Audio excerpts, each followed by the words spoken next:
From social media icon, dumako naman tayo sa isa pang pinupusuang vlogger sa kasalukuyan.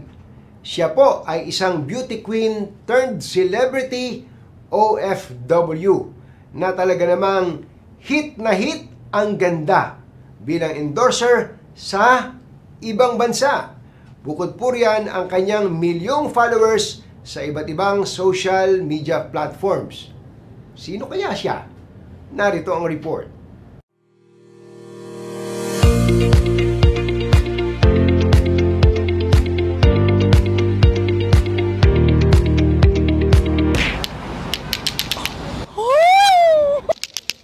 Sinasabi ko sa inyo. Siya si Richelle Hoco, isang OFW sa Dubai. Pero hindi siya ordinaryong OFW dahil meron siyang higit 1 milyong fans sa TikTok. Bukod pa sa ibang social media platforms. Gaya ng iba pang OFWs, hindi pa huhuli si Richelle pagdating sa mga trending dito sa Pilipinas. Isang katunayan kung gaano niya namimiss ang kanyang pamilya sa pagtatrabaho sa abroad. Ayaw man lisanin ni Richelle ang kanyang bayan, kinailangan niyang mga ibang bansa upang umunlad ang kanilang buhay. Galing sa isang mahirap na pamilya sa Mindoro, dating kasambahay ang kanyang ina, samantalang ang kanyang yumaong ama ay isa namang magsasaka.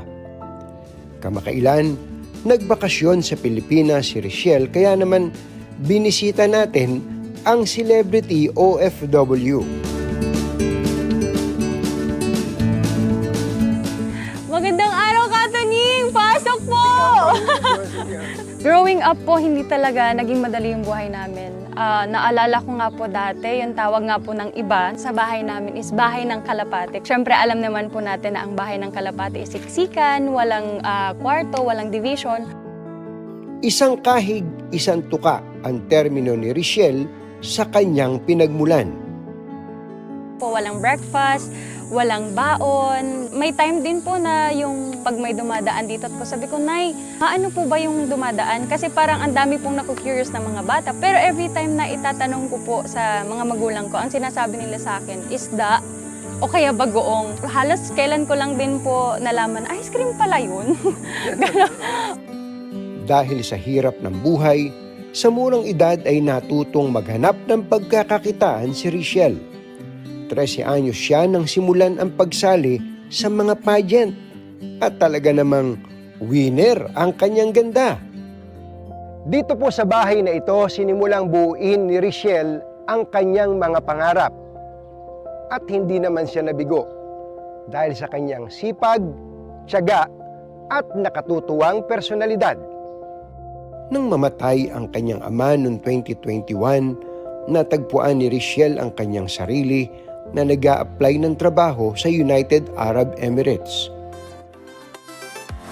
Fast forward to today, siya ay may magandang trabaho sa isang travel agency sa Dubai. Pero dahil likas na masipag, paray din ang racket ni Richelle bilang model, brand endorser at vlogger.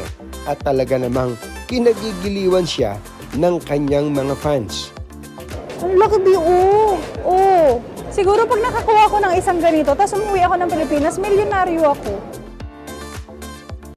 Sa kabila ng kanyang magandang buhay sa kasalukuyan, isang bagay ang nananatiling pinaka-importante kay Richelle, ang kanyang nanay. Since wala na nga po yung father ko, nakafocus po talaga ako sa nanay ko. So kapag may kailangan talaga siya, hindi ko na po iniisip yung sarili ko. Napakasaya ko po sobra. Dahil hindi nila ako pinababayaan. Gaano ka kadalas magpadala kay nanay? Depende po sa sitwasyon eh. Kumbaga, sa 15 o kaya sa katapusan. Ayon kay Richelle, malaking tulong ang kanyang nadiskubreng remittance app na TapTapSend para maibahagi sa mga mahal sa buhay ang kanyang pinaghirapan. Nung una, nagpapadala ako through remittance sa mall. Opo, parang maglalakad ka ng 10 to 15 minutes. And alam naman po natin sa Dubai na sobrang init talaga. And luckily, na-discover ko po yung TapTapSend. Nalaman daw ni Richelle ang tungkol sa TapTapSend remittance app sa kanyang manager na hindi na kinakailangan lumalabas ng opisina para magpadala ng pera. Kailangan mo lang mag-fill up. Tinry ko po siya once. With 5 to 10 minutes po, nakarating na yung pinadala ko sa nanay ko. Wala pa siyang charge. Patok ang TapTap Send Remittance app sa mga overseas worker dahil sa kanyang zero transfer fees. Ayon kay TapTap Send Philippines Head Faye Santa Ana, kahit ilang beses gamitin ang TapTap Send, wala itong bayad.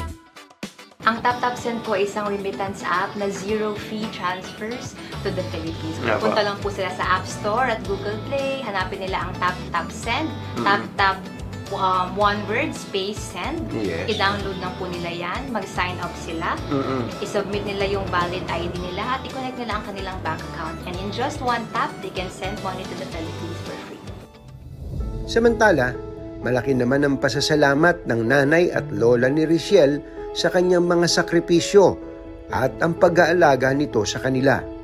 Ako po yung napakasaya po dahil naabot na po nila ang kanilang pangarap. Salamat din nga ako sa aking apo. Hindi po akalain.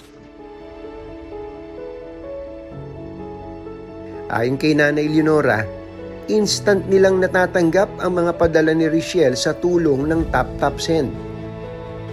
Dati po na kami ay umuwi pa ng bayan para doon kumukuha ng pera. 200 po lagi balikan ang aming pamasahe.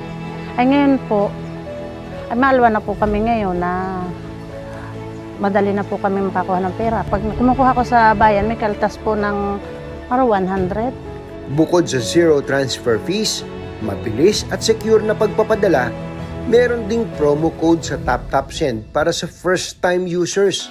So, kapag nag-download ka na ng app at nag-sign up ka, automatically may naka-assign sa'yo ng promo code.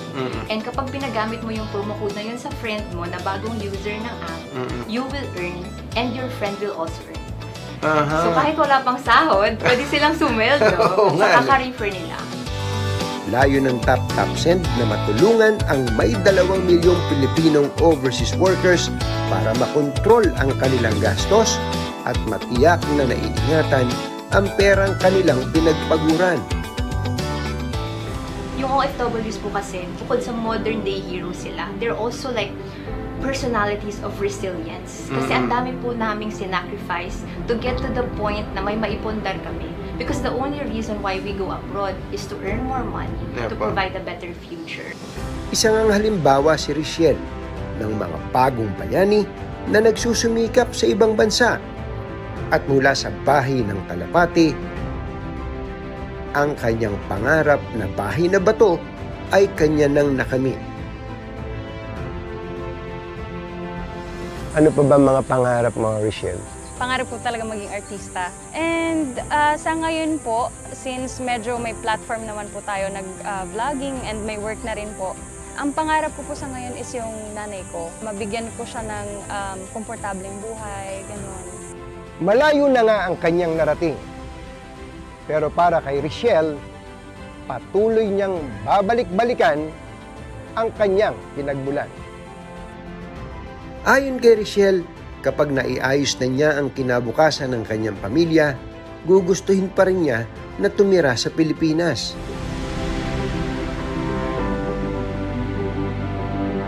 Pero sa ngayon, ipagpapatuloy muna niya ang pagharap sa mga hamon ng isang OFW sa tulong na rin ng mga nagbibigay sa kanya ng oportunidad, trabaho at nangangalaga sa pera na kanyang pinaghirapan.